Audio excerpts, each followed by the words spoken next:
Good morning, it's today again. Welcome back to Joseph's Reserves. I'm Joseph and I store 20% of my income in the form of rare coins and precious metals. About a year ago, I made a video comparing American Silver Eagles, Canadian Maples, British Britannias, and generic silver. And that video ended up being one of my better performing videos on this channel. But here's the thing, the market has changed. The premiums have changed, the buybacks have changed, and when I made that original video, it was a pretty clear difference between these products. But today, the difference is a lot more nuanced. So I thought it'd be interesting to reshare this comparison and go even a step further. So let's take a look.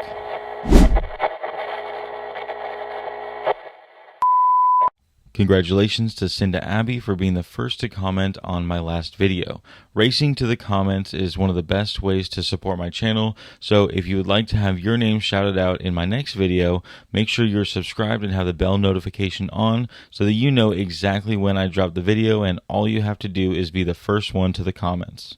I'd also like to make a quick mention of Lake Conroe Gold. It's a coin shop that my family and I are opening in Conroe, Texas. We just got our keys last week and were able to do a few deals on a fold-out table, but soon we will be open for regular walk-in traffic. And we're also working on our website and online store. For the most up-to-date information, you can go to our Lake Conroe Gold Facebook page, and there you will find our business address as well as the phone number. Feel free to call or text me to set up any appointments even before we're open for regular walk-in traffic. If you are in the Conroe, Texas or Houston, Texas area or are willing to make a road trip, I would be excited to meet you. So let's get to this video. A year ago, we looked at American Silver Eagles, Canadian Maples, British Britannias, and generic rounds. The whole point of the video last year was that you shouldn't be just looking at the premiums when you're buying silver. You also need to consider what it would be like when you sell it. There's a difference between the price you pay and the price you're going to be receiving. That difference is called the spread. And the spread matters because that's the amount of money that you're going to have to overcome before you get your money back. But there's also another lesson I've been thinking about since making that original video, and that is capital efficiency. Because sometimes two products may have the same spread, but one allows you to buy more silver with the same amount of money. So today we're going to be talking about premiums, spread, and capital efficiency when it comes to these four products. So let's start with the most simple idea, the premium. That's just the amount of money you spend over the spot price for each specific type of silver. Each of these four silver products have a completely different type of demand. Right now, my coin shop is selling American Silver Eagles at $4.75 over spot, Canadian Maples and Silver Britannias at $3.25 over spot, and generic silver rounds at $1.50 over spot. Now, don't hold me to these numbers because if you are relatively new, something that is very important for you to understand is that these premiums can change even day to day or definitely week by week. So these numbers will change, but you need to understand what they mean. So now we have the first half of the equation, the premiums. This is what it would cost us to actually buy these products. And at our first glance, we would see, well, the generic silver rounds are the cheapest. They would definitely be the best option. And that's not always the case. We now have to consider what is the coin shop going to pay you for these coins when it's time for you to sell them back to this coin shop.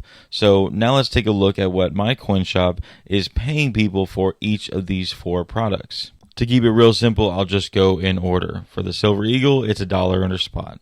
For the Silver Maple Leaf, it's $2.50 under spot. For the Silver Britannia, it's $2.25 under spot. And for the generic silver round, it's a whopping $4.25 under spot. When we figure the difference between these two numbers, the premiums and the buyback, you end up getting the spread. And what you'll see is that between all of these products, except for the Silver Britannia, that spread is $5.75. the Britannia being $5.50.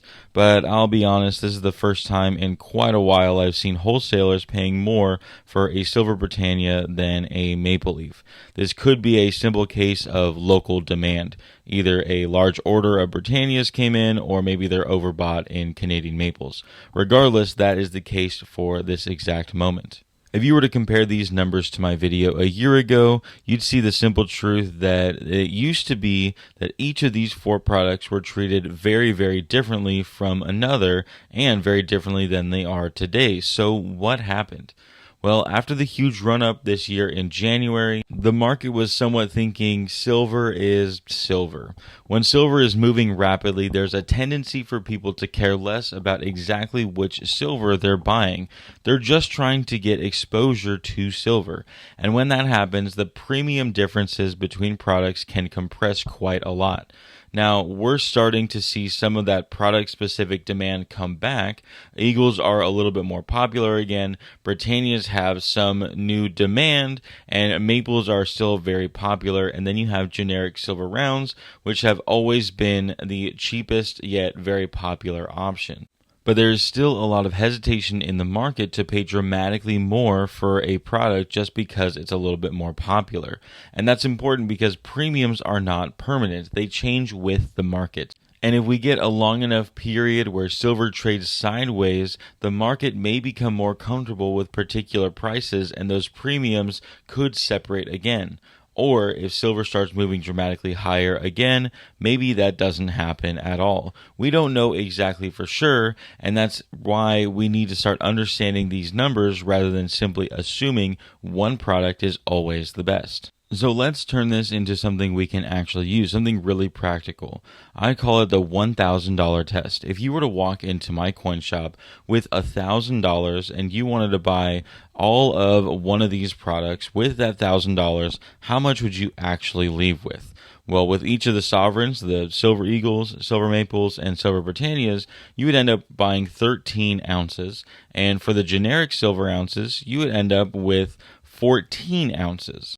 And since they all had different prices, know that you'd end up with different amounts of change back, and we will get to that here in a minute. Let's go ahead and assume that silver is $69 per ounce because it's right about there at the moment. For that $5.75 spread, your break even would be $74.75. Of course, with the Britannias, it'd be $74.50. We're not going to forget that. We're going to make sure that this ends up in our formula as well. Let's say that we went ahead and made these purchases today and we wanted to sell our silver when it hit $85 an ounce. What we'll find out is that there are 3 different profit numbers that come up from each of these 4 different stacks. The generic silver ends up profiting $143.50. The Britannias profited $136.50. While the Maples and Eagles ended up profiting $133.25. And that's because there's a difference in the total spread and total number of ounces we were able to acquire. So then we have to remember that each of these 4 stacks had a different acquisition cost. That's just how much it took to actually buy these stacks in the first place. So what we'll find is that each of them have a different percentage of return from each dollar that we put into the initial purchase. The generic silver ounces profited 14.54%, while the Britannias profited 14.53%. The Canadian Maples profited 14.24%, and the Silver Maple Leafs profited 13.89%. Remember, this is just a hypothetical situation in which you were to buy $1,000 worth of silver in either of these amounts today and sell them once silver got to $85 an ounce, given the fact that nothing changed in the premiums. Remember, there will definitely be changes in the premiums, especially depending on how quickly we reach that $85 target. And this is where I want to bring up that it's very important that your reason of why you're buying the specific things today and your time horizon for when you're going to sell them matter a lot. In the example today, we are buying $1,000 worth of silver in possibly 4 different products, and we're looking at what it would look like if we sold them at a specific time or a specific spot price in the possibly near future. If we had a different goal, meaning to pass it on to our children or hold on to it for a set amount of time, then these math problems would look very different. The thing is that each of these products have their pros and cons. They have certain reasons why someone would prefer these over all else. Generic silver rounds are often the most efficient because they are so much cheaper and you can end up getting more silver over time. American Silver Eagles usually have the best buyback. Canadian Maples are a happy medium, and in some parts of the world, British Britannias are not capital gains taxed. And this is why I don't want you to walk away from this video thinking generics are always better. That's not the lesson here. The lesson here is to look at the entire transaction. Look at what you are going to be paying today and look at what the dealer will pay you in the future. You're going to want to calculate that spread and then ask yourself how much silver you can actually acquire with the money you're spending today. Because a smaller spread means you'll break even sooner, and that is valuable. But if you end up going into a situation where you're getting more silver, then that might be an even better situation than having a tighter spread. And again, that doesn't mean that you should never buy a Silver Eagle.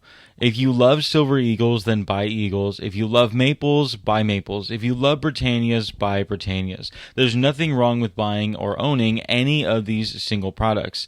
The thing is that you want to know what is best for your goal. And each goal might have a different product that works best for them. So what is it that we just learned from this exercise of calculating the capital efficiency of a specific purchase? Well, this is what I use for most of what I call my surface stack. Not that I'm planning on selling it at a specific time, but if I ever do need to, I want it to be a very effectively performing silver, so that way I'm not ending up losing more money than I needed to if I need to have some liquidation soon.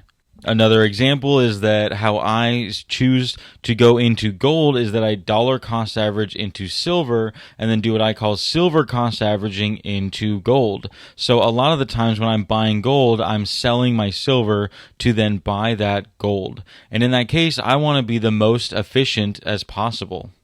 So if you are looking for the same thing, this is my takeaway from the video.